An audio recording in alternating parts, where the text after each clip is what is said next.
Good morning all of you. Coding Sharma की इस YouTube channel पर आप सभी लोगों का स्वागत है। आज के इस वीडियो में हम कंप्यूटर अवेयरनेस के ऊपर 20 मोस्ट इंपोर्टेंट क्वेश्चन को इस वीडियो के माध्यम से डिस्कशन करेंगे, जो आपको आने वाले एग्जामिनेशन के लिए बहुत ही फायदेमंद होगा। तो चलिए आज का डिस्कशन को शुरू करते हैं। देखिए दोस्तों, वीडियो में आगे बढ़ने से पहले हम थोड़ा कोडिंग शर्मा चैनल को बता दें। ये यूट्यूब पर आप सर्च करेंगे कोडिंग शर्मा तो इस तरह से ये चैनल आ जाएगा, ठीक है।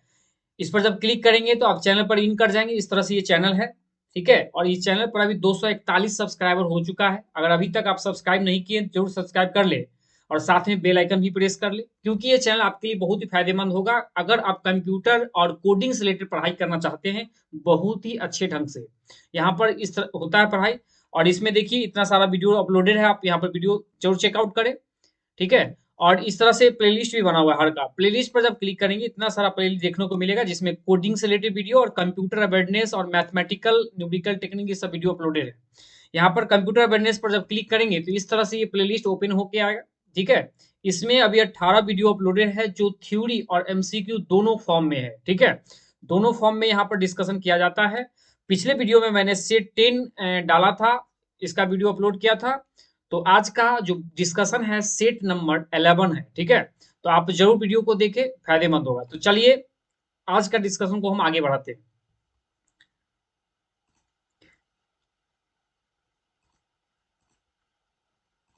देखिए आज का पहला क्वेश्चन है कि find the result when multiply 1010 base 2 and 1100। देखिए यहाँ पर एक चीज आप करेक्ट कर लेंगे, यहाँ पर इंग्लिश और हिंदी में थोड़ा सा मिस्टेक है। ये यहाँ पर 0011 बेस 2 से मल्टीप्लाई करना है, ये हिंदी सही लिखा हुआ, इंग्लिश में थोड़ा सा मिस्टेक हो गया है। तो देखिए इस क्वेश्चन का मैं बता दूं दोस्तों, ये क्वेश्चन जो है ना प्रीवियस ईयर का है, प्रीवियस ईयर का है। और ये IMD Indian meteorological department SSC के तहत साइंटिफिक असिस्टेंट का जो एग्जामिनेशन हुआ था, जिसको एसएससी ने कंडक्ट करवाया था, ठीक है। एसएससी ने कंडक्ट करवाया था वो एग्जामिनेशन 2020 में, 2022 में, 2022 में अभी जो एग्जाम हुआ हाल फिलहाल में, लगभग 10 दिन पहले एग्जाम हुआ है। तो उसमें ये क्वेश्चन पूछा गया, ये हूबहू क्वेश्चन वहां है, ठीक है। और ये टीसीएस ही एग्जाम लिया है, तो आपके एग्जाम में इसका आने का प्रबल संभावना है, ठीक है। तो चलिए डिस्कशन कर लेते हैं इसका क्या जवाब होगा। क्वेश्चन है कि इसको मल्टीप्लाई करना है। क्या वैल्यू लिखा हुआ है, 1010 बेस 2 को मल्टीप्लाई करना है 0011 बेस 2 से मल्टीप्लाई करना है। मल्टीप्लाई करके जो रिजल्ट आएगा वो आपके ऑप्शन में होगा, ठीक है। तो देखिए बेस 2 का मतलब हो गया कि ये जो नंबर दिख रहा है ना, ये सारे दोनों नंबर ये बाइनरी नंबर है, बाइनरी नंबर है। और आंसर में भी दिख रहा है वो बाइनरी है। आपका आप कैसे समझेंगे बाइनरी? तो बाइनरी नंबर होता है ना, उसका जो बेस होता है वो 2 होता है। और अब देखिए सबके बेस में 2 लिखा ही हुआ, ठीक है। तो ये एक तरह का बाइनरी नंबर है, ठीक है। तो सॉरी तो ये बाइनरी नंबर है। इस बाइनरी नंबर को अब हम सॉल्व करेंगे और मल्टीप्लाई करके जो रिजल्ट है कैसे आएगा वो देखते हैं, ठीक है। तो चलिए देखिए सबसे पहले एक तरीका क्या है कि ये इस बाइनरी नंबर को, इस दोनों बाइनरी नंबर को या तो हम क्या कर ले, बेसिक बाइनरी ऑपरेशन का जो लॉजिक है उसको लगा के मल्टीप्लाई करें, जो थोड़ा टफ पड़ता है, ठीक है। उससे इजी मेथड ये है कि दोनों नंबर को हम क्या कर दें, कि दोनों नंबर को डेसिमल नंबर में कन्वर्ट कर दे, डेसिमल नंबर में कन्वर्ट कर दे और फिर मल्टीप्लाई कर दे। कन्वर्ट करने के बाद मल्टीप्लाई कर दे, और मल्टीप्लाई करके जो रिजल्ट आएगा उस रिजल्ट को वापस हम बाइनरी में कन्वर्ट करके उसको इस ऑप्शन में से ढूंढ लेंगे जो ऑप्शन आपको दिया हुआ, ठीक है। तो चलिए इसको कन्वर्ट करते हैं। कन्वर्ट करने से पहले हम थोड़ा सा एक चीज बता दें कि आपको अगर नंबर दिया है बाइनरी या ऑक्टल या हेक्सा, हेक्साडेसिमल नंबर, अगर ये सारा नंबर में से कोई भी नंबर आपको अगर पता है, इसको अगर डेसिमल नंबर में कन्वर्ट करना है, इसमें से किसी भी नंबर को डेसिमल में कन्वर्ट करना है, तो आप याद रखेंगे इसका जो भी बेस है, जैसे बाइनरी का बेस 2 होता है, ऑक्टल का बेस 8 होता है, हेक्सा का बेस 16 होता है। 2 कहने का मतलब 0 और 1, हेक्सा ऑक्टल का मतलब 0 से लेके 7 तक होता है नंबर। हेक्साडेसिमल नंबर 0 से लेके 9 तक और एबीसीडी से लेके एफ तक होता है। ठीक है, ये चीज है। तो इसमें इसका जो बेस देख रहे हैं 16, इसका ऑक्टल का 8, बाइनरी का बेस, तो अगर इस सारे नंबर में को, और बाइनरी का भी बेस समझ लीजिए, इसका बेस 10 होता है 0 से लेके 9 तक। ठीक है, अगर इस तीनों में से किसी भी नंबर से अगर हमको जाना है डेसिमल की ओर जाना है, कैसे जाना है? डेसिमल माने इस सारे नंबर में से किसी को भी मल्टीप्लाई करके, किसी को भी सॉल्व करके डेसिमल नंबर लाना है ना, तो याद रखेंगे इसका जो भी बेस है उस बेस से मल्टीप्लाई करेंगे। ठीक है, मतलब बाइनरी से जाना है डेसिमल में, तो बाइनरी का जो बेस वैल्यू है उससे मल्टीप्लाई करके डेसिमल बना लेंगे। उसी तरह अगर ऑक्टल से जाना है डेसिमल में, तो ऑक्टल का जो बेस 8 है उससे मल्टीप्लाई करके डेसिमल बना लेंगे। उसी तरह अगर हेक्सा नंबर है तो उसको बेस से मल्टीप्लाई करके डेसिमल बना लेंगे। ठीक है, कैसे करेंगे हम आगे बताएंगे। एक चीज और समझ लीजिए, अगर डेसिमल नंबर में से इस किसी भी नंबर को बनाना हो, बाइनरी बनाना हो, ऑक्टल बनाना हो, हेक्सा बनाना हो, इस डेसिमल नंबर से इस तीनों में से किसी भी नंबर को बनाना है, तो उसके लिए हम लोग क्या करेंगे? डिवाइड लगाएंगे। डिवाइड कर किससे करेंगे? बेस से। किसके बेस? ये तीनों के बेस से। इसका बेस से कोई मतलब नहीं, मतलब डेसिमल नंबर के बेस से हमको कोई मतलब नहीं है। ये जिस नंबर में जा रहे हैं उसके बेस से डिवाइड करेंगे, और जिस नंबर से डेसिमल बनाना है उस नंबर के बेस से डिवाइड करेंगे, माने इसी के बेस से मल्टीप्लाई करेंगे, डेसिमल बनेगा, और इसी के बेस से अगर हम डिवाइड करेंगे तो बन जाएगा, ये नंबर सब बन जाएगा। ठीक है, ये तरीका है। तो चलिए बारी बारी से देखते हैं और फिर उस क्वेश्चन को भी हम सॉल्व करेंगे। आइए, जैसे मान लीजिए आपके सामने एक अभी दिया हुआ था 1010 बेस 2, ये क्या है? एक तरह का बाइंड नंबर है। कैसे? बाइंड नंबर का बेस 2 होता है, मतलब 0 और 1 से रिप्रेजेंटेशन किसी नंबर का होगा वो सिर्फ बाइंड निकल आएगा। ठीक है, ये चीज है। कभी कभी क्वेश्चन पूछेगा कि 102, क्या ये बाइंडिंग नंबर है? बेस में 2 लिख दिया मान लीजिए, क्या ये बाइंडिंग नंबर है? नहीं है, क्योंकि बाइंड नंबर का में 0 और 1 ही होता है, 2 कहां से आ गया? तो नहीं होगा। तो देखिए, अब यहां पर क्या है, अगर इस नंबर को डेसिमल नंबर में कन्वर्ट करना है, इस नंबर को, इस सारे नंबर इसको डेसिमल में कन्वर्ट करना है, तो हमने बताया है कि इसके बेस से मल्टीप्लाई करें। करिए 1 into 2। अब देखिए बेस 2 होता है, इस 1 को पिक किए यहाँ पर, और इसके आगे कितना डिजिट है? देखिए, तो 1 2 3, तो बेस के पावर में 2 कर देंगे। उसी तरह अगला क्या है? 0 लिखेंगे, इंटू इसके आगे कितना डिजिट दिख रहा है? 1 2 दिख रहा है, तो 2 के पावर हो जाएगा 2, प्लस ये 1 लेंगे, आप पिक करेंगे इस वाले 1 को, तो 1 into 2 के पावर 1, क्योंकि इसके आगे एक डिजिट है। इस 0 को जब लेंगे तो उसके आगे एक भी डिजिट नहीं, 2 into 2 पर 0 हो जाएगा। इसी तरह किए हैं, देखिए 1 इसके आगे 3 डिजिट था तो 2 के बाद 3, 0, और इसके आगे कितना? 2 डिजिट 2 लिखे हैं, वैल्यू लिए, इसके आगे एक डिजिट 1 लिखे पावर में, फिर इसके आगे एक, तो बेस से मल्टीप्लाई किया। अब इसको सॉल्व कीजिए, 2 2 जा 4, 2 8 हो जाएगा। इस 0 से मल्टीप्लाई किसी नंबर को 0 हो जाएगा, 2 into 1 माने 2 हो जाएगा, प्लस 0, जब इसको आप ऐड करेंगे तो 10 आएगा। बेस 10 लिखने का मतलब ये हो गया, ये डेसिमल नंबर प्राप्त हो गया हमको, डेसिमल नंबर प्राप्त हो गया। ठीक है, हम जो बात बोले हैं उसको समझ लीजिए। अब ये हो गया। अब मान लीजिए ये तो निकालना सीख गए, अगर हमको इस डेसिमल को अगर चाहते हैं बाइनरी कन्वर्ट करना, तो मैंने बताया कि डिवाइड लगाने के लिए। देखिए अभी जस्ट ऊपर बोले हैं, यहाँ देखिए क्या कहें, डेसिमल से जाना है बाइनरी में तो डिवाइड लगाएंगे, जिसमें जाना है उसके बेस से। तो आइए, तो इसको डिवाइड लगा लेंगे, 2 से लगाएंगे, बाइनरी में जाना है तो 5 2 जा 10, रिमाइंडर बचेगा 0, फिर 2 से लगाएंगे, 2 2 जा 4, रिमाइंडर बचेगा 1, फिर 2 से लगाएंगे, 2 1 जा 2, रिमाइंडर बचेगा 0। ठीक है, अब देखिए यहाँ से इस डिवाइड वाले वैल्यू से ये वैल्यू छोटा हो गया, तो अब रुक जाएंगे और नीचे से ऊपर के वैल्यू को लिख लेंगे। क्या आ गया? 1010 बेस 2 आ गया। तो थोड़ा देख लीजिए, क्या इसका 1010 बेस 2 का डेसिमल ये आया, और इसको जब कन्वर्ट किए हम तो ये आ गया। ठीक है, ये चीज है। एक चीज और, ये तो बेसिक मेथड बता दिए, एक ट्रिक होता है जिस ट्रिक से भी हम जा सकते हैं बाइनरी से डेसिमल, डेसिमल से बाइनरी का ये ट्रिक है। 1 2 4 8 16 32 64 128 डॉट डॉट, इस तरह से दुगुना करते जाएंगे। मान लीजिए हमको 10 का बाइनरी का 10 में से, देखिए 1 और 0 दो बीट होता है, 1 को ट्रू बोलते हैं, 0 को फॉल्स बोलते हैं। 0 को फॉल्स बोलते हैं। तो यहाँ से जिस अगर ये बनाना है 10 बनाना है, देखिए 8 लेंगे, पिक किए, ट्रू किए उसको, और 10 बना ना, तो इसको ले लीजिए और बाकी प्लेस पर 0 कर दीजिए। और 4 बीट में लिखने हैं तो 1 0 1 0 बेस 2, ये बन गया डायरेक्टली, बिना डिवाइड करना पड़ा। ठीक है, ये चीज हो गया। आगे देखिए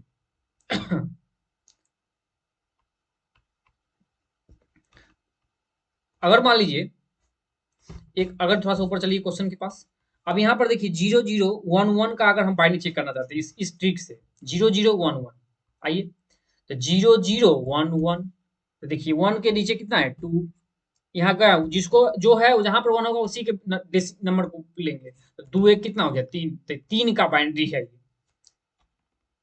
ये 3 का बाइनरी हो गया इस तरह से। तो अभी जो हम बताएं लॉजिक, उसी से आप चेक कर लेंगे, बाकी को भी देख लेंगे यहाँ से कि जो बताए हैं कि ये सारे नंबर को डेसिमल जाना हो तो इसके बेस से मल्टीप्लाई कर लेंगे, अभी करके दिखाएं। उसी तरह अगर इस डेसिमल से जाना बाइनरी में तो इसके बेस से डिवाइड लगा लेंगे तो ये आ जाएगा, ये सब नंबर आ जाएगा। चाहे ऑक्टल का भी वही कहानी है, हेक्सा की वही कहानी। अगर ऑक्टल को बगल में हम बता दे, चलिए इस साइड ऑक्टल का दिखाते हैं, एक नंबर ऑक्टल ले लेते हैं, मान लीजिए 1 0 1 ऑक्टल वैल्यू है।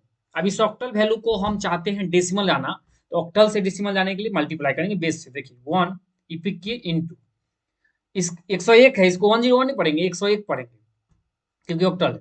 अब इसके आगे कितना डिजिट है, एक दो डिजिट है, तो इसलिए 8 के पावर में 2 हो जाएगा, प्लस 0 इंटू 8 के पावर 1 हो जाएगा, 1 इंटू 8 के बाद 0 हो जाएगा, मल्टीप्लाई कीजिए 8 8 64 प्लस 0 किसी से 0 हो जाएगा, 1 किसी नंबर पावर 0 मतलब 1 हो गया, 1 इंटू 1 1 हो गया, तो ये 65 डेसिमल आ जाएगा। 65 डेसिमल किसका ऑक्टल डेसिमल नंबर है, 101 बेस 8, माने 101 ऑक्टल का डेसिमल वैल्यू ये होता है। अगर चलिए अगर 101 का हम 65 डेसिमल का, अगर हम 65 डेसिमल का अगर ऑक्टल प्राप्त करना चाहते हैं तो डिवाइड लगा लेंगे, बताए हैं 8 से लगाइए, 8 8 64, 1 65 रिमाइंडर बचा, और 8 से फिर लगाएंगे, 8 1 जा 1, रिमाइंडर बचा 0। अब देखिए डिवाइड लगाने वाले वैल्यू से ये छोटा हो गया, नीचे से ऊपर लिख लेंगे 101 बेस कितना आ गया 8, आगे वापस डेसिमल से हम ऑक्टल में भी आ गए। ठीक है, तो चलिए वो बचेगा उसको भी बता ही देते, क्यों छोड़े हम उसको।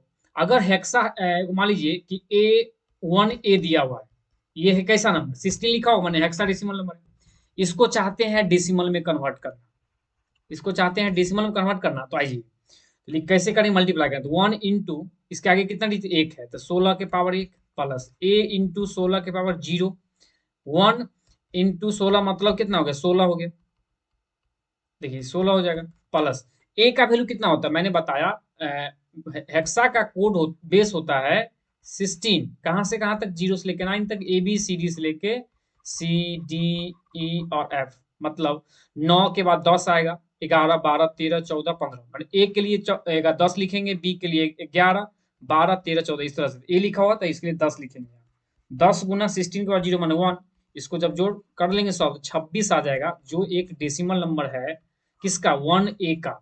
अब वापस देखिए 26 जो डेसिमल का है इसको हमें हेक्सा में कन्वर्ट करना है, तो डिवाइड लगाएंगे, लगाइए 16 से डिवाइड लगाइएगा, 16 1 जा 16, रिमाइंडर बचेगा 10, डिवाइड लगाने वाले वैल्यू से ये छोटा हो गया, तो नीचे से ऊपर लिख लेंगे क्या आया 1, 1 0 बेस 16 आया, लेकिन देखिए ये 10 होता नहीं है, तो 10 के जगह हम 1 पुट करते हैं, क्योंकि आपको ऊपर देख लीजिए 0 9 तक ही रहता है, उसका बेसिक चलता अल्फाबेट, इसलिए इस 10 की जगह 1 ले लिए और बेस क्या लिखते हैं 16 ले लिए। तो उम्मीद करते हैं क्वेश्चन समझ में आ गया, तो चलिए अब उस क्वेश्चन की ओर चलते हैं। यही सब लॉजिक है जो हम बता दिए हैं, इसको मिटाते हैं और फिर से बताते हैं, इस क्वेश्चन को बनाते हैं।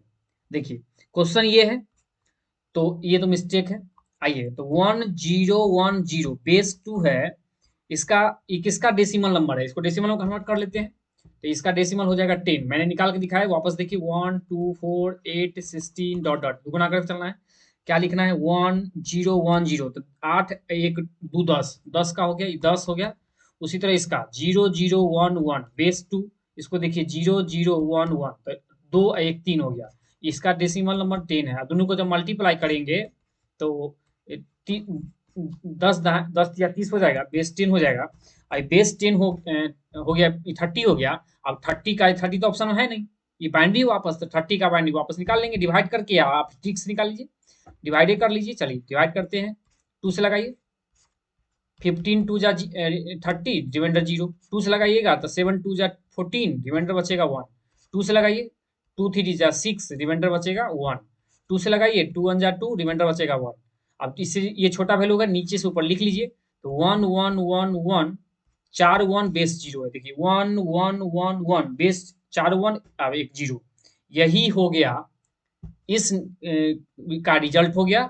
मतलब ऑप्शन देख लीजिए आप, 4 को 1 0, 4 को 1 0, ऑप्शन नंबर एक ही है, क्योंकि ये 30 का बाइनरी है, ये 30 डेसिमल का बाइनरी है। तो ये दोनों को जब मल्टीप्लाई किए तो ये रिजल्ट आ गया। क्या किए, अगर इसमें कैलकुलेट में पूछ ले, डिवीजन पूछ ले, है ना, सब्ट्रैक्शन पूछ ले, सब में यही कहानी करना है। ठीक है, यही करना है, सब दोनों को डेसिमल को बाइनरी में कन्वर्ट करना है, बाइनरी को डेसिमल में, और फिर क्वेश्चन को बना लेना, रिजल्ट आएगा उसको वापस बाइनरी में देख के आंसर ले लेंगे। ठीक है, इस तरह से बनाते हैं। तो उम्मीद करते हैं इस क्वेश्चन का इतना सारा जो लॉजिक हम बताएं अभी आपको पूरा क्लियर हो गया हो। ठीक है, तो चलते हैं क्वेश्चन नंबर 2 की ओर। क्वेश्चन नंबर 2 कहता है the name for the way that computers manipulate data into information is called। इनमें से किस चीज को, मैंने किस तरीके से कंप्यूटर का डेटा, मैंने कंप्यूटर में जब हम डेटा को इनपुट करते हैं, डेटा का मतलब जिसका कोई मीनिंग नहीं होता है उसको डेटा बोलते हैं, जिसको इनपुट डिवाइस के माध्यम से कंप्यूटर में जो चीज देते हैं वो डेटा ही हो गया। वो डेटा कंप्यूटर को दिए, और कंप्यूटर को डेटा को किसमें, इंफॉर्मेशन में जो कन्वर्ट किया उस प्रोसेस को क्या बोलते हैं, डेटा को इंफॉर्मेशन में कन्वर्ट करने का क्या प्रोसेस, क्या बोलते हैं। ऑप्शन देखिए, स्टोरिंग। देखिए स्टोरिंग का मतलब हो गया कि जैसे कोई भी डेटा कंप्यूटर में इनपुट करेंगे तो जो मेमोरी में स्टोर होगा, है ना, ये सेव होगा मेमोरी में, उसको स्टोरिंग कहते हैं। तो यहाँ पर ये तो नहीं होगा। प्रोग्रामिंग है, ऑर्गेनाइजेशन है, और प्रोसेसिंग है। ठीक है, प्रोग्रामिंग है, ऑर्गेनाइजेशन है, प्रोसेसिंग है। देखिए ऑर्गेनाइजेशन क्या होता है, ऑर्गेनाइजेशन का मतलब कोई संस्था हो गया। ठीक है, ये ऑर्गेनाइजेशन वो है। प्रोसेसिंग का मतलब होता है कि प्रोसेस करना। ठीक है, प्रोसेस करना, प्रोसेस करना मतलब कंप्यूटर में अगर हम कोई चीज इनपुट करते हैं ना, कंप्यूटर में, कंप्यूटर के अंदर जो सीपीयू लगा होता है उसको रिजल्ट कैलकुलेट करता है, रिजल्ट निकालता है। जो हम इनपुट दिए हैं ना उसका रिजल्ट वो कैलकुलेट करता है। मतलब क्या है, वो प्रोसेस करता है। सीपीयू, सीपीयू क्या करता है, प्रोसेस करता है। तो यहाँ तो बोला था डेटा को इंफॉर्मेशन में कन्वर्ट करने का चीज को कहते हैं प्रोग्रामिंग कहते हैं। ठीक है, डेटा को इंफॉर्मेशन में चेंज करने के कॉन्सेप्ट को प्रोग्रामिंग कहते हैं, याद रखेंगे। ठीक है, ये चीज है। अगला क्वेश्चन चलते हैं, क्वेश्चन नंबर 3 है the main characteristics of fourth generation computer. चौथे पीढ़ी का क्या विशेषता था। देखिए जनरेशन जो होता है चेंज इनटू टेक्नोलॉजी है। जनरेशन का मतलब हो गया कि कंप्यूटर के अंदर, कंप्यूटर का जो टेक्नोलॉजी है ना, उस टेक्नोलॉजी का चेंजेज करना, इन्हांसमेंट करना, उसको ही हम जनरेशन कहते हैं। तो कंप्यूटर का ढेर सारा जनरेशन है। First generation computer, second generation computer, third generation, fourth generation, fifth generation, इस तरह 7 जनरेशन आगे बढ़ते जाता है। थर्ड जनरेशन कंप्यूटर में प्रोसेसर के रूप में हम लोग, प्रोसेसर के रूप में यूज करते थे vacuum tube, vacuum tube use करते थे। जो जो कंप्यूटर बहुत बड़ा होता था उसको रखने के लिए दो दो रूम का व्यवस्था रखा करना पड़ता था, इलेक्ट्रिक बहुत ज्यादा कंज्यूम करता था। मैं जनरेशन पर भी वीडियो अपलोड कर चुका हूँ, चैनल पर देख लीजिए, आप चेकआउट कीजिए। सेकेंड जनरेशन में जो यूज होता था प्रोसेसर, उसको ट्रांजिस्टर कहते थे। थर्ड जनरेशन में आईसी, इंटीग्रेटेड सर्किट, ये यूज होता था। और फोर्थ जनरेशन कंप्यूटर में VLSI, माइक्रो प्रोसेसर यूज होता था। माइक्रो प्रोसेसर, VLSI का मतलब होता है वेरी लार्ज स्केल इंटीग्रेशन। उसी तरह फिफ्थ जनरेशन कंप्यूटर में ULSI जो माइक्रो प्रोसेसर यूज होता था, अल्ट्रा लार्ज स्केल इंटीग्रेशन। और देखिए अगर पूछा जाएगा कौन सा जनरेशन जो है ना अंडर डेवलपमेंट है, अंडर डेवलपमेंट है, तो उसका जवाब हो जाएगा फिफ्थ जनरेशन कंप्यूटर, जो आर्टिफिशियल इंटेलिजेंस कहते हैं। ये जनरेशन का कंप्यूटर जो है ना अभी तक डेवलप फेज में ही है, आर्टिफिशियल इंटेलिजेंस जो अभी देख रहे हैं। तो फोर्थ जनरेशन कंप्यूटर में प्रोसेसर के रूप में वेरी लार्ज स्केल इंटीग्रेशन का यूज किया जाता था। ऑप्शन नंबर 3 हो जाएगा इसका जवाब, सी हो जाएगा।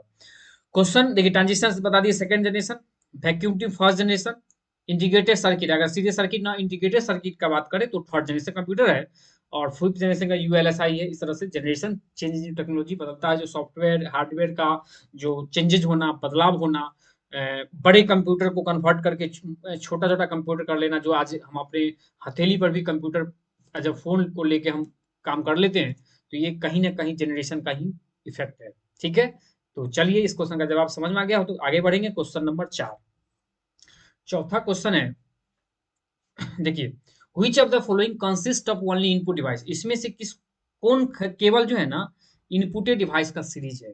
देखिए, इनपुट डिवाइस और आउटपुट डिवाइस के बारे में आपको बता दें,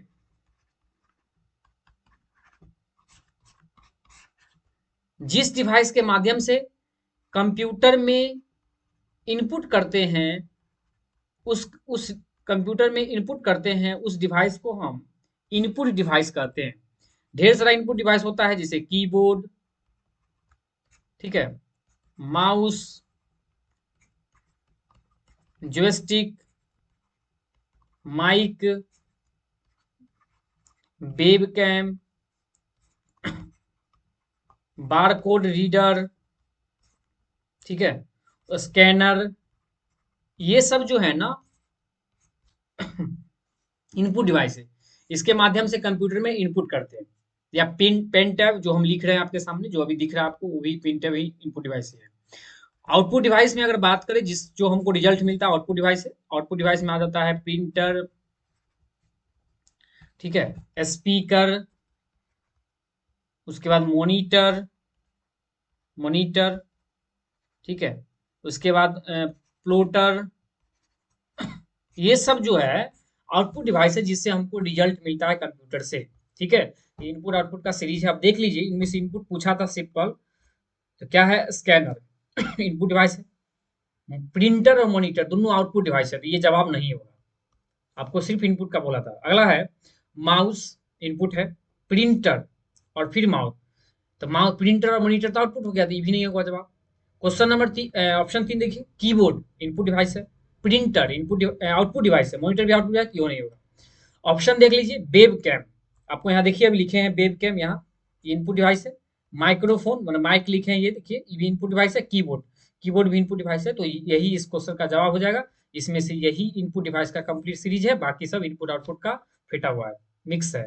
और आपको केवल इनपुट का बोला सीरीज, तो ये आंसर हो जाएगा 4 डी। उम्मीद करते समझ में आ गया होगा, आगे बढ़ेंगे।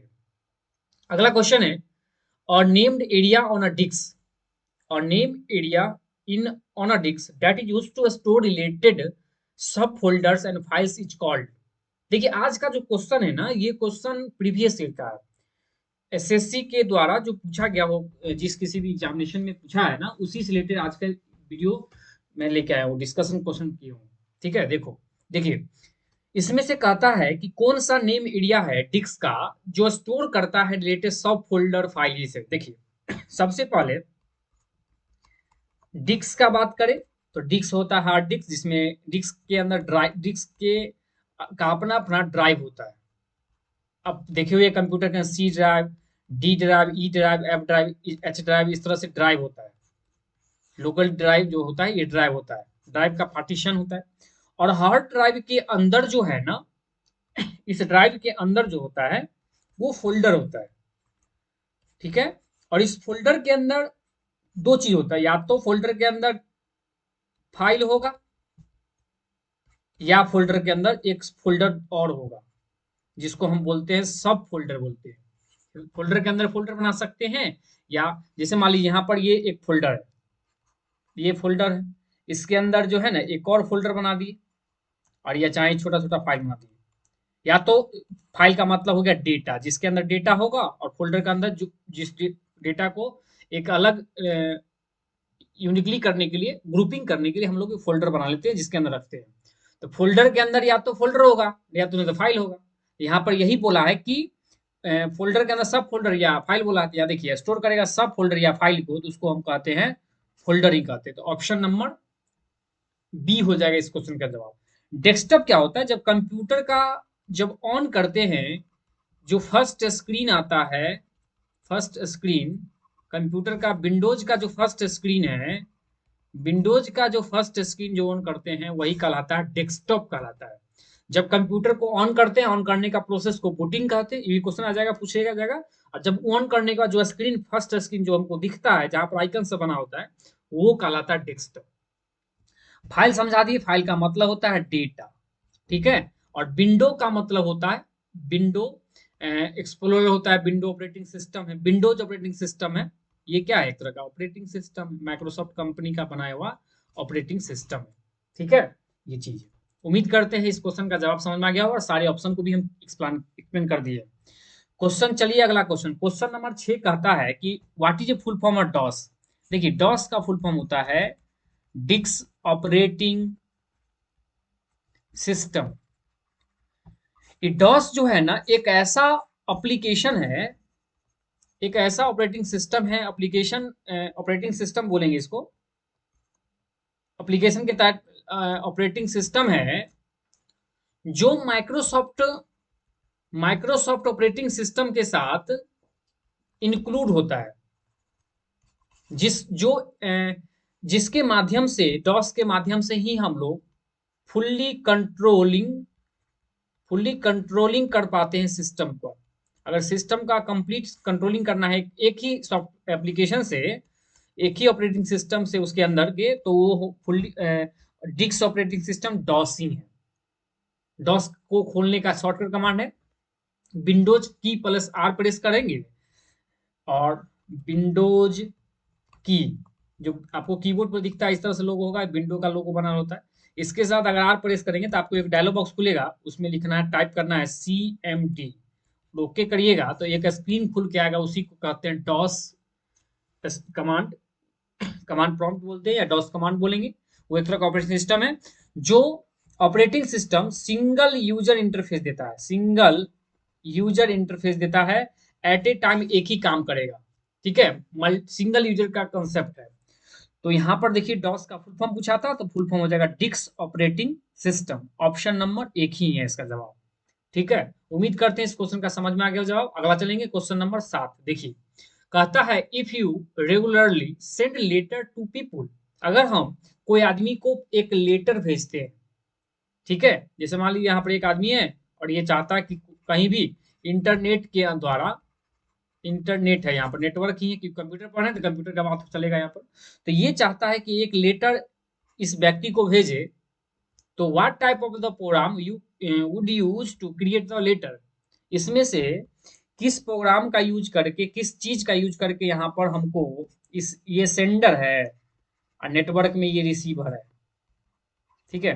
तो हमको नेटवर्क हो या कहीं भी एक लेटर बनाना है, तो लेटर के लिए बनाने के लिए किस सॉफ्टवेयर का यूज करेंगे, तो वो है एप्लीकेशन सॉफ्टवेयर। देखिए, हम सॉफ्टवेयर के बारे में थोड़ा सा हम बता दें तो सॉफ्टवेयर जो होता है ना, दो तरह का होता है। आपको पता है कंप्यूटर दो चीज से मिलकर बना हुआ है, एक हार्डवेयर, दूसरा सॉफ्टवेयर, ठीक है। ये दोनों के कॉम्बिनेशन से ही कंप्यूटर काम करता है।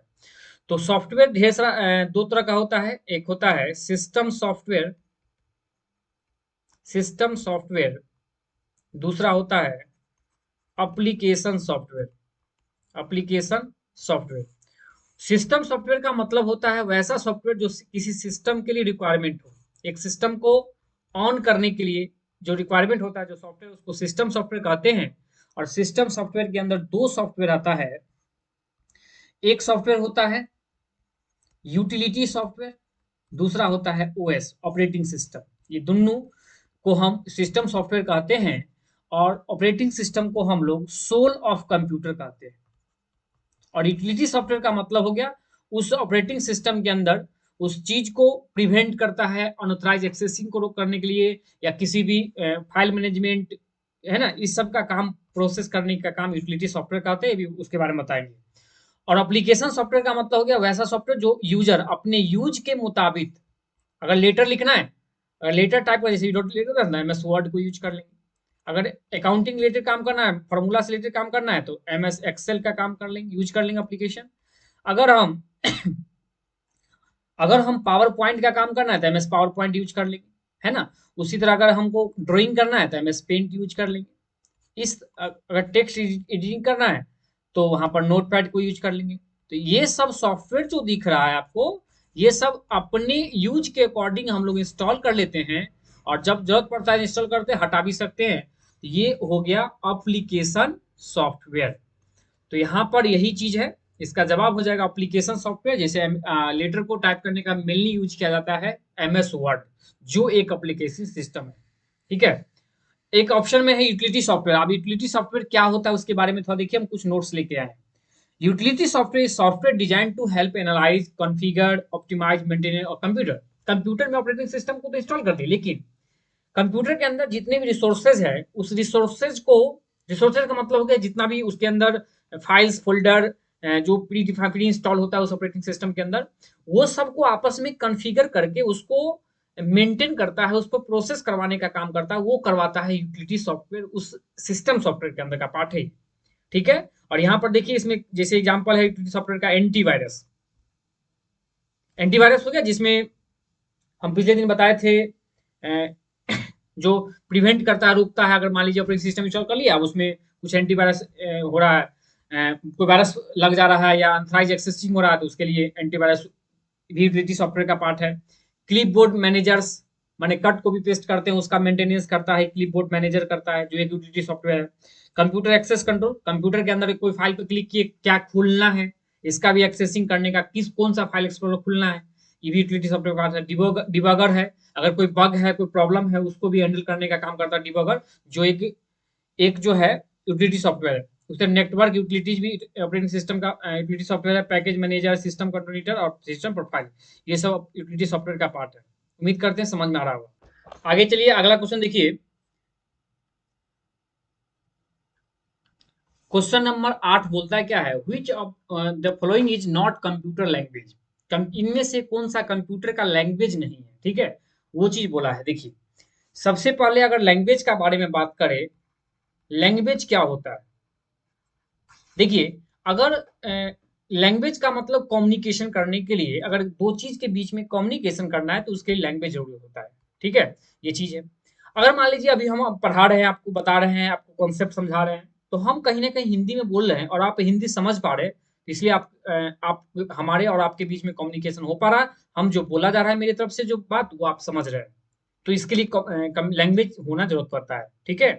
अब यहाँ पर कंप्यूटर लैंग्वेज क्या होता है कि एक यूजर और दूसरा कंप्यूटर, इसके बीच में अगर कम्युनिकेशन करना हो, तो उसके लिए हम लोगों को कंप्यूटर लैंग्वेज आना पड़ता है। ठीक है, ये चीज है।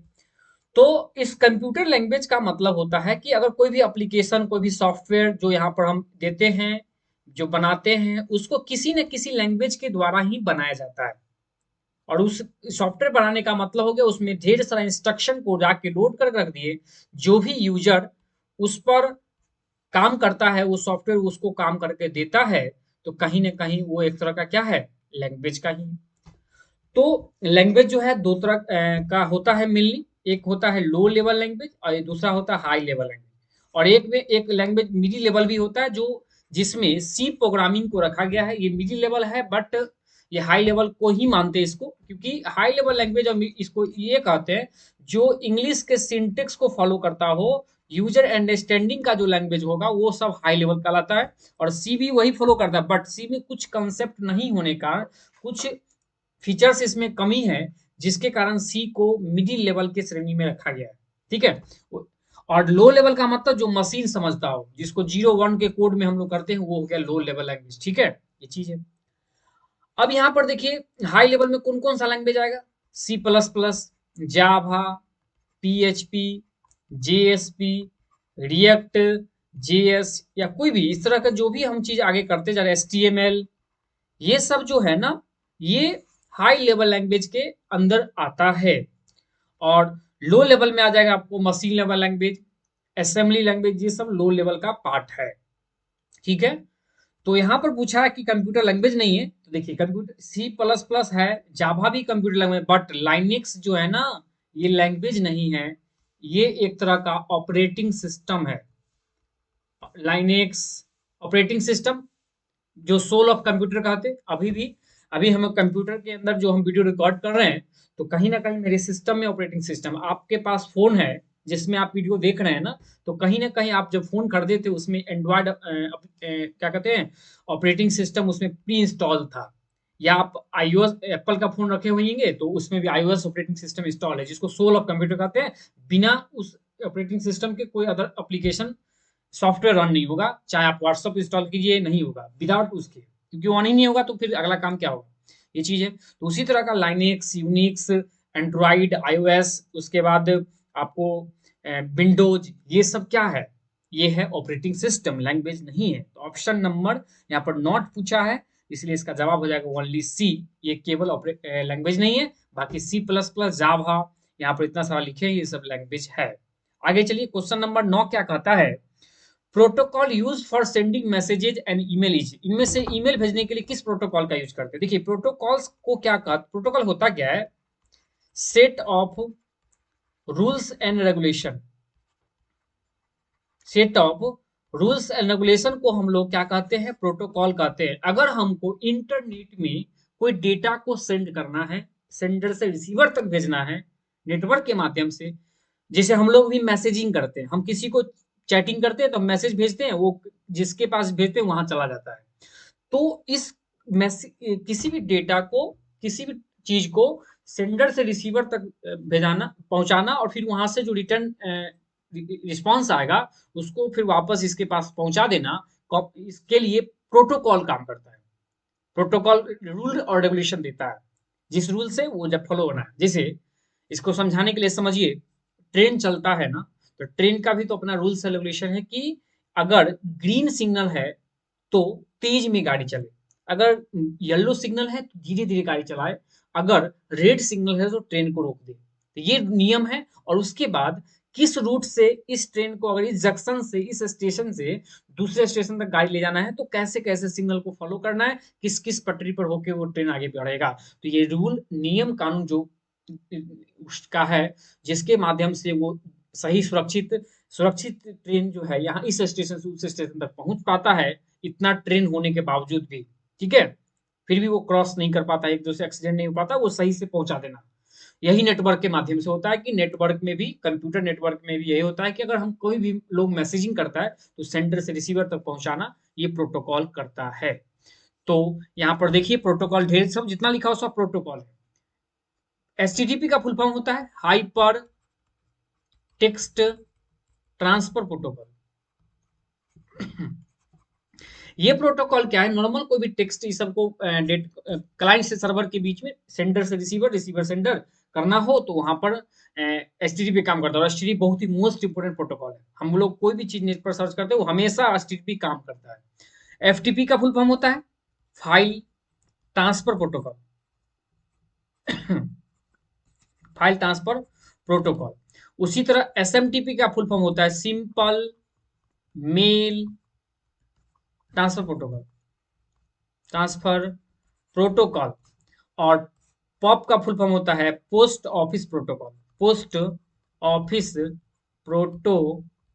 प्रोटोकॉल, ठीक है। तो इस तरह से जवाब हो जाएगा ऑप्शन नंबर सी, क्योंकि यहाँ पर मेल से रिलेटेड बात हो रहा है, ईमेल से रिलेटेड बात किया है, ठीक है। तो यह फुल फॉर्म ही है सिंपल मेल ट्रांसफर प्रोटोकॉल। अगर मेल से रिलेटेड कोई भी काम करेंगे तो वो एसएमटीपी का ही काम है। अगर जैसे एसएमटीपी में भी लोड होता है, हम कोई भी चीज भेजते हैं, अगर अगला रिसीवर ऑनलाइन नहीं है तो वो जाके पहले एसएमटीपी में स्टोर हो जाता है, जो एसएमटीपी बॉक्स है वहां स्टोर होता है सर्वर पर, और वहां से फिर जब वो ऑनलाइन होता है तो वहां से जाके वो रिसीवर को पहुंचा देता है। तो एसएमटीपी प्रोटोकॉल काम करता है मैसेजिंग को सेंडिंग करने के लिए। आगे चलिए, क्वेश्चन नंबर 10 कहता है, अब थोड़ा फास्ट चलते हैं, कि in IT means that is used to data available in the database in both accurate and consistent. इसमें से किसका यूज जो है डेटाबेस में एक्यूरेट और कंसिस्टेंट मैनर में करता है। एक्यूरेट करना हो, अच्छा सही सुरक्षित वैलिडेट करना हो, कंसिस्टेंट का मतलब एक लय बने रहे।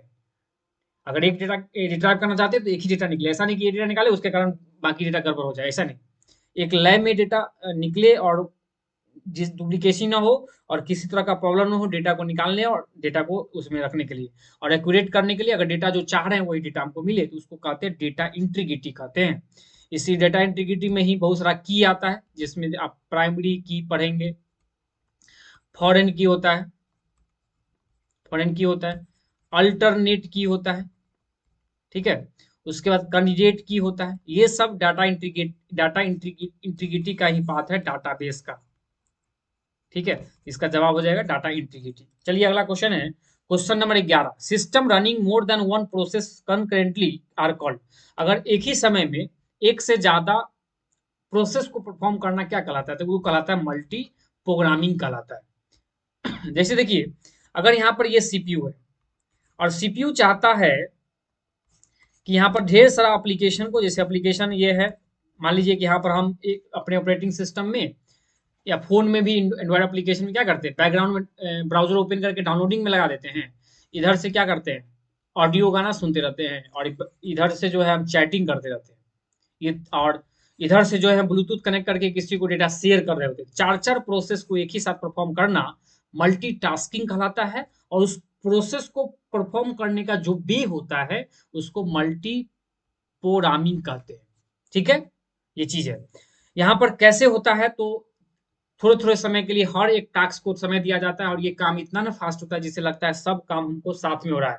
इसका देखने को तब मिलता है जब मान लीजिए कि ज्यादा प्रोसेस ओपन कर दिए, ज्यादा एप्लीकेशन ओपन कर दिए, आप वहां पर गाना अगर ऑडियो बजा रहे हैं तो रुक रुक के बजेगा, तब लगेगा कि ये वेटिंग और स्टॉप और स्टार्ट करने में जब रिटर्न क्या आता है कि यहाँ पर देखिए, जैसे ये है पहला प्रोसेस को काम दिया, इसको स्टॉप कर दिया, फिर इसको दिया, इसको स्टॉप किया, फिर इसको दिया स्टॉप किया, इसको दिया स्टॉप किया, फिर वापस आके इसको स्टार्ट करेगा। इस तरह से ये काम लौट के जब आना, मतलब इस पूरे प्रोसेस को करके लौट के आने में इतना कम सेकंड समय लगता है, जिससे हमको लगता है कि सारा प्रोसेस सेम टाइम में चल रहा है। इसका देखने को जब मिलेगा जब आप बहुत सारा मल्टीपल एप्लीकेशन खोल लेते हैं तो वहां पर दिक्कत दिखता है।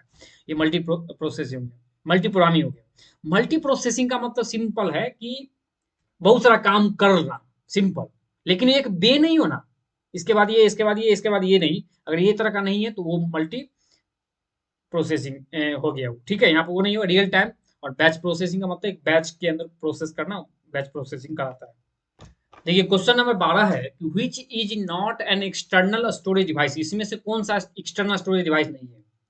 ठीक है, तो एक्सटर्नल स्टोरेज डिवाइस का मतलब हो गया कि जो बाहर, जिस डिवाइस को कंप्यूटर, अगर ये सीपीयू है तो सीपीयू में बाहर से कोई भी डिवाइस को अटैच करते हैं, जो पोर्ट में यूएसबी पोर्ट, सीरियल पोर्ट है ना, पैरेलल पोर्ट, उससे अगर कोई डिवाइस को अटैच कर देते हैं सीपीयू के अंदर जिससे काम होता है, तो उसको एक्सटर्नल कहेंगे। और सीपीयू के अंदर मदरबोर्ड से डायरेक्टली जुड़ा होता है अंदर में, तो वो कहलाता है इंटरनल स्टोरेज डिवाइस। इसमें देखिए सीडी रोम, सीडी जो होता है कैसेट के टाइप को जो देखते हैं हम लोग, तो वो अलग से हम उसको अटैच करते हैं, एक्सटर्नल हो गया। डीवीडी उसी तरह का होता है, वो भी एक्सटर्नल है। पेन ड्राइव आराम से इसमें अटैच करते हैं, इस कंप्यूटर में, फिर दूसरे कंप्यूटर फोन में अटैच कर ली, एक्सटर्नल हो गया। लेकिन रैम जो है, रैंडम एक्सेस मेमोरी, ये डायरेक्टली जो है ना मदरबोर्ड से कनेक्टेड होता है। मदरबोर्ड होता है इंटरनल, उससे कनेक्टेड होता है, और इसको हम लोग मेन सर्किट कहते हैं। मदरबोर्ड को मेन सर्किट कहते हैं, और रैम उससे अटैच होता है। ठीक है, और रैम का full form random access memory होता है। रैंडम एक्सेस मेमोरी इसका फुल फॉर्म होता है। याद रखेंगे, जो एक वोलाटाइल मेमोरी है, इसमें डेटा तब तक रहेगा जब तक पावर ऑन है, पावर ऑफ हो जाएगा इसका डेटा डिलीट हो जाता है, ये चीज है। अगला क्वेश्चन है question number 13, in the following list of devices which device is used to data link layer. इनमें से कौन सा है हार्ड ड्राइव, हार्डवेयर, जो जिस डिवाइस का यूज डाटा लिंक लेयर में करते हैं। देखिए OSI लेयर होता है, 7 लेयर होता है कुल मिला के। हम अगर बता दें तो देखिए, physical layer, data link layer, उसके बाद होता है नेटवर्क लेयर, उसके बाद ट्रांसपोर्ट लेयर, उसके बाद सेशन लेयर, उसके बाद होता है प्रेजेंटेशन लेयर, और उसके बाद होता है एप्लीकेशन लेयर। ठीक है, इस तरह से ये जो डेटा है, पहले एप्लीकेशन, उसके बाद प्रेजेंटेशन लेयर हो गया।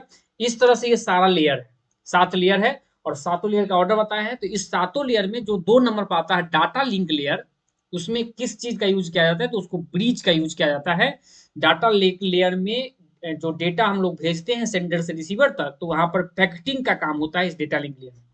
पैकेटिंग पैकेटिंग का काम होता है, और एरर चेकिंग करता है। एरर चेकिंग करता है, जो और उसको पैकेट करता है, जो भी डेटा भेजे उसको पैकेटिंग करके डेटा को पैकेट बना के उसको फिर आगे के प्रोवाइड करता है। तो उसमें ब्रिज जो डिवाइस है वो अटैच तो होता है। अगला क्वेश्चन है, which algorithm used to decide the path to transfer the packet from source to destination. इसमें से सोर्स से डेस्टिनेशन के बीच में डेटा को भेजना, जैसे मान लीजिए यहाँ पर ये डेट सोर्स है, यहाँ से कोई कंप्यूटर,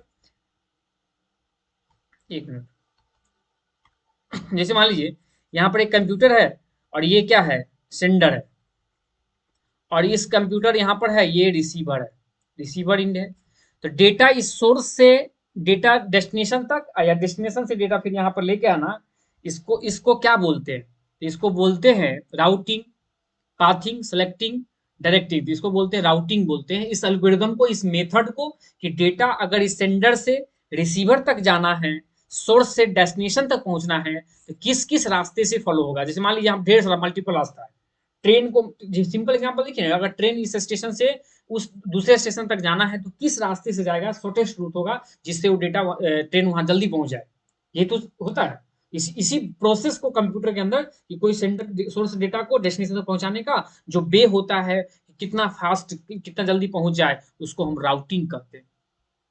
ठीक है, और राउटर एक हार्ड ड्राइव है जो इसको काम पहुंचाने में मदद करता है।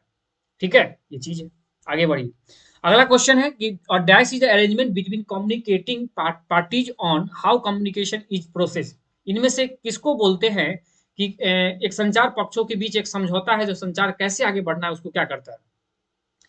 तो देखिए, अगर हमको सिंपल, अब इसके बारे में हम पहले चर्चा कर दिए, ये कंप्यूटर सेंडर है और ये है रिसीवर, और बीच में नेटवर्क है। ये डेटा इसको भेजा, फिर ये इसके पास पहुंचा, फिर यहाँ से डेटा मिला, इसको पास आ गया।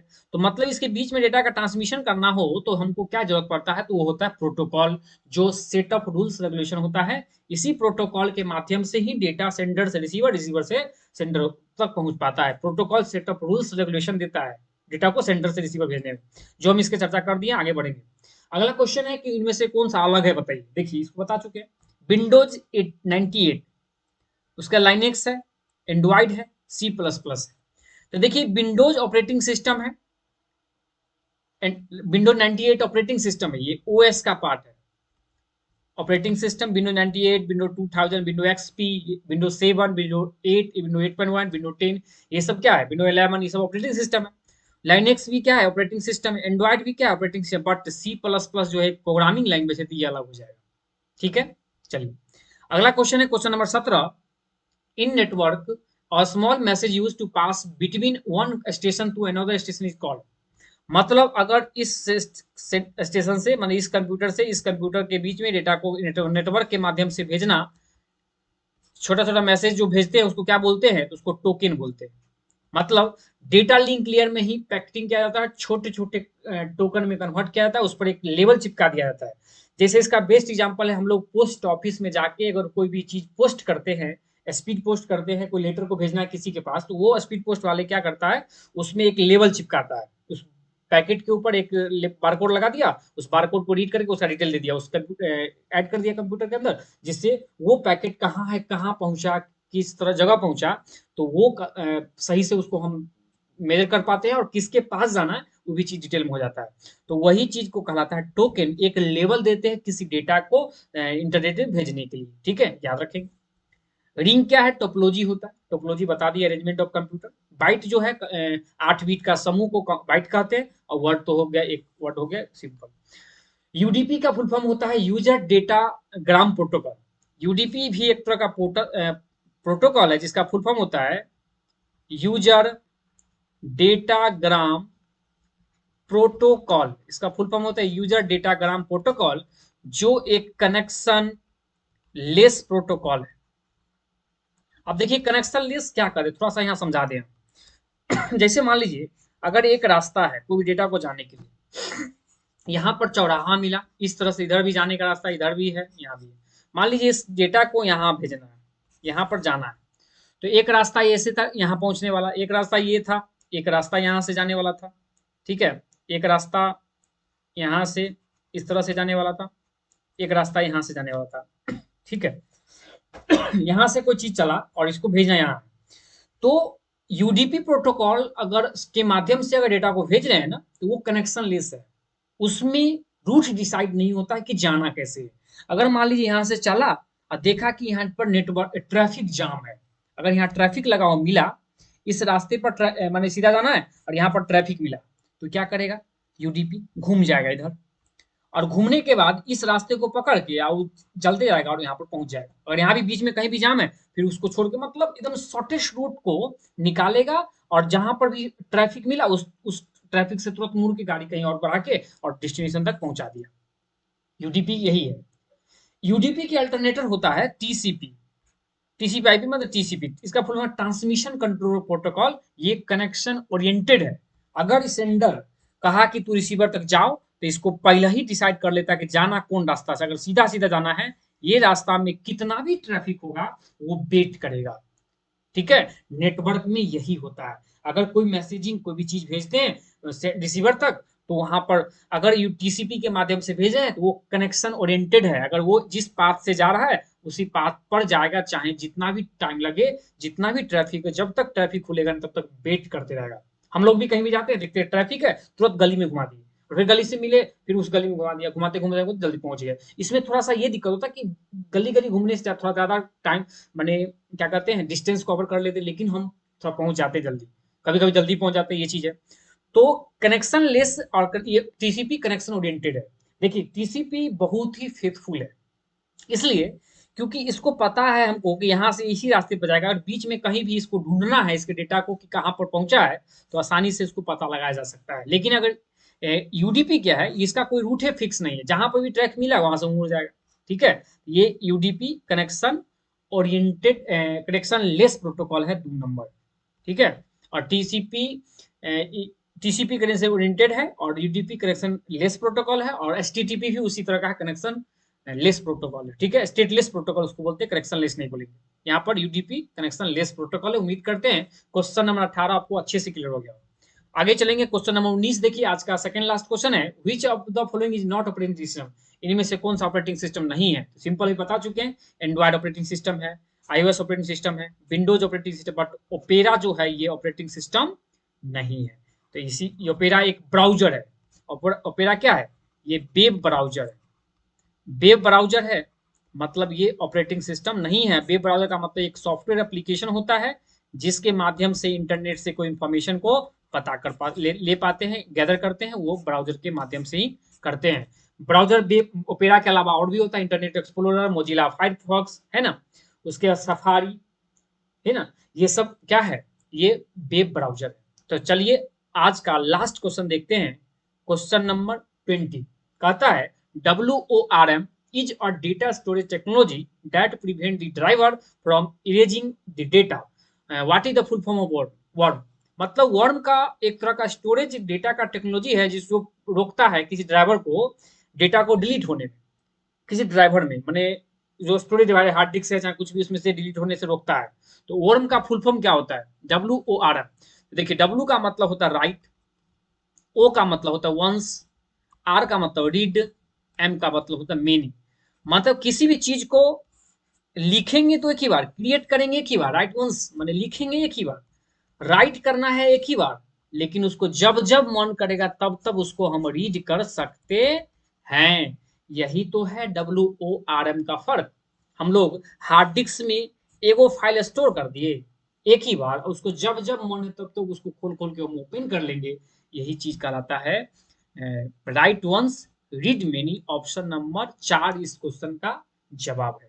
ठीक है, उम्मीद करते हैं समझ में आ गया हो। देखिए थैंक यू दोस्तों, आज का डिस्कशन यहीं पर खत्म होता है आज, और उम्मीद करते हैं आपका वीडियो पसंद आया होगा। अगर वीडियो पसंद आया तो जरूर एक लाइक करें जिससे हमको मोटिवेशन मिलता है, और इसी तरह आप कमेंट करें कि किस चीज पर वीडियो लाना है, हम उस पर वीडियो बनाएंगे। ठीक है, और आपके लिए प्रोवाइड करेंगे और बेस्ट से बेस्ट नॉलेज देंगे। और आपके एग्जाम के लिए जो SSC CGL Tier 2 का जो एग्जाम आप होने वाला है 2-3 मंथ में, वो आपको 20 आउट ऑफ 20 कट ऑफ ही पार नहीं करना है, उसमें सिर्फ क्वालिफाई ही नहीं करना है, आपको अच्छे स्कोर भी कर लेंगे अगर इस वीडियो को आप फॉलो कर रहे हैं तो थैंक यू।